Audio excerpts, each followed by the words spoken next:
مگر وہ صبر جس میں درد کو شکایت نہیں بنایا جاتا بلکہ قرب الہی کا زینہ بنایا جاتا ہے۔ تو وہ تمام میری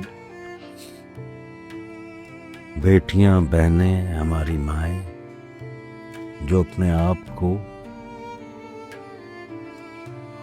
غلام زینب بنانا چاہیں، آج جب دنیا آپ کو یہ بتاتی ہے کہ طاقت آواز میں ہے، یہی درس آپ کو دیا جاتا ہے نا، بولو،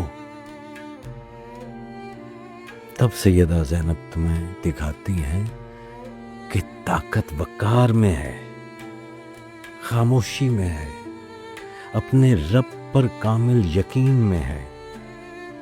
وہ عورت جس نے اپنے بھائی کا لاشا دیکھا، بچوں کے گلے کٹے، خیمے جلے، چادریں چھینی گئی، مگر اس نے خدا سے ایک لفظ بھی شکوہ نہیں کیا۔ یہی تو ایمان کا جلال ہے، یہی تو روحانیت کا کمال ہے۔ جو دل زینب سلام اللہ علیہ کے صبر کو سمجھے وہ خود بخود اللہ کے قریب ہو جاتا ہے، کیونکہ یہ صبر صرف حادثے کا نہیں ہے، رضا کا ہے۔ یہ خاموشی صرف ستم کی نہیں، تسلیم کی ہے۔ یہ حوصلہ صرف رشتوں کا نہیں، رسالت کا وارث ہے۔